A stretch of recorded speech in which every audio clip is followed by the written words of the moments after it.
draw isometric projection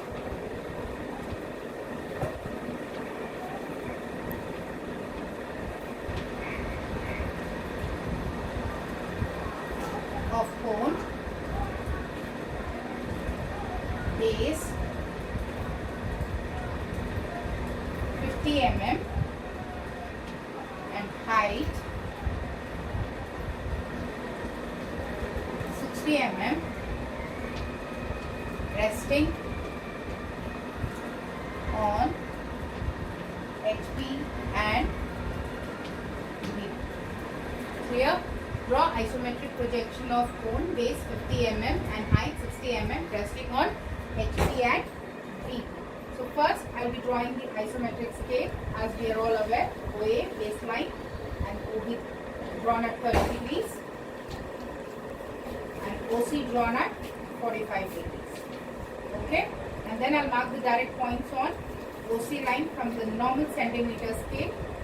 Okay, and then I'll project all the points to the OA line, perpendicular line which will intersect the OB line. I'll remark those points as 5, 10, 15, so on till 60, and here on the OB line I'll get 60 dash, 15 dash, 10 dash, 5 dash and so on.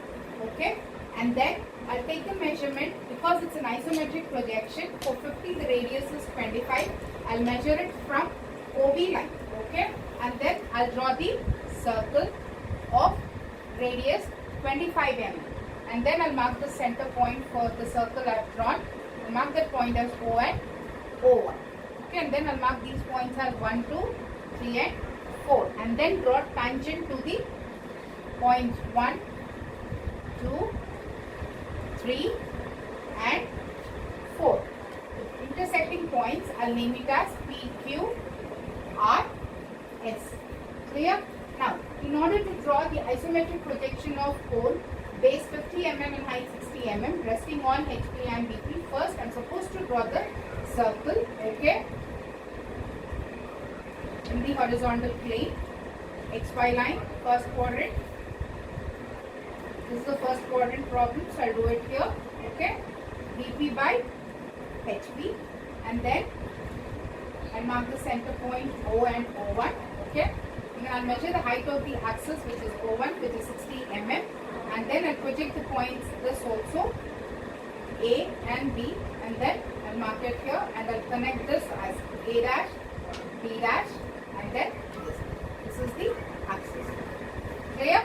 Now this is the top view of the circle cone, and then this is the front view of the cone, which is the triangular face. Now I'll be doing this on the isometric projection axis, baseline, and then x-axis 30 degrees, z-axis 30 degrees, y-axis at 90 degrees. Okay, x-axis 30 degrees, y-axis 90 degrees, z-axis 30 degrees. I'll take the measurement of PQ first, and then I'll mark it on the x-axis. I'm doing the cone resting on HP first. Okay, and then I'll take the measurement of PX. From here I'll cut the arc on Z-axis. Again from S I'll take the measurement of R. I'll cut the arc over here, and then from Q to R I'll cut second arc, and then I'll complete the rectangle parallel to the X and Z axis. Okay, so PQ, R, S, and then I'll measure P1. From P I'll cut the arc, from Q I'll cut the arc for 2, from R I'll cut the arc for 3, from S I'll cut the arc for 4. I'll take this measurement, cut the arc. From here I'll take the measurement, cut the arc.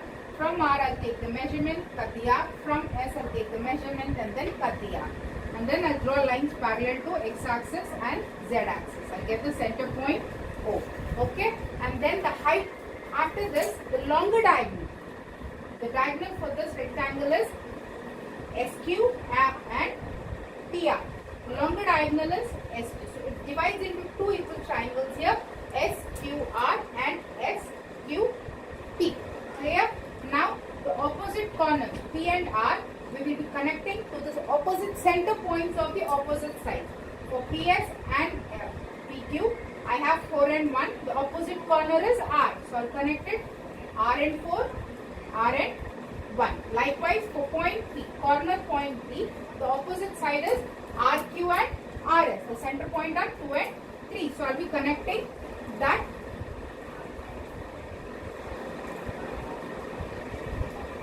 from point P. As you can see, you'll get the common points here. I'll mark them as O1 and O2. O1 as center, 3 as radius, I'll draw the arc. O2 as center, 2 as radius, I'll draw the arc. P as center, 3 as radius, I'll draw the arc. R as center, 4 as radius, I'll draw the arc.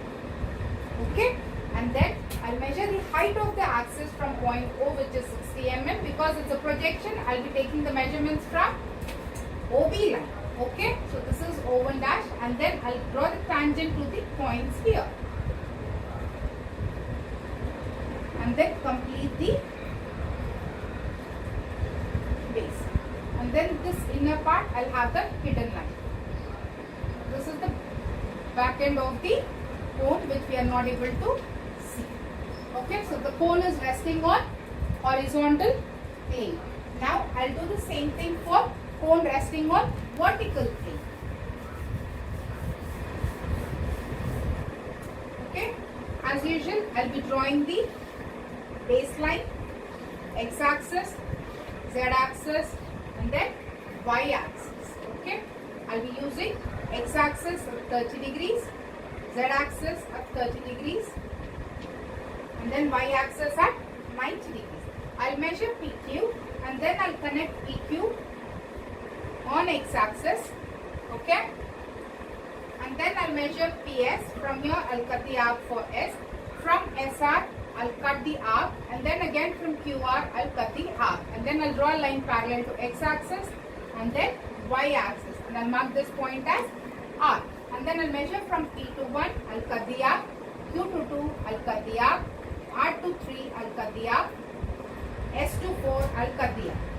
Okay, and then I'll draw the center point for this. Oh, clear? Now, as you can see, the longer diagonal for vertical plane is P and R. SQ is smaller. So this rectangle is divided into 2 equal half, PSR and PQR. The opposite corner points are Q and S for this longer diagonal. The center points which should be connected for point S. The corner S is 1 and 2. So I'll be connecting S and 2, S and 1. Again from Q I'll be connecting to 4, and from there I'll connect to 3. I'll get the common center point O1 and O2.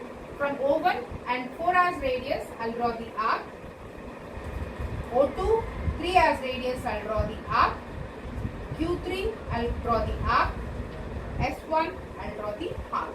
So you can observe here I got the base of the cone. Okay, and then I'll keep this cane parallel to z-axis, and then I'll bring it to the center point O, and then I'll draw a line parallel to z-axis at a distance of 60 mm, as the height of the axis is given as 60 mm. So I'll mark this point as O1, and then I'll draw the tangent to the bottom point of the curves. So as you could see here, and then the axis.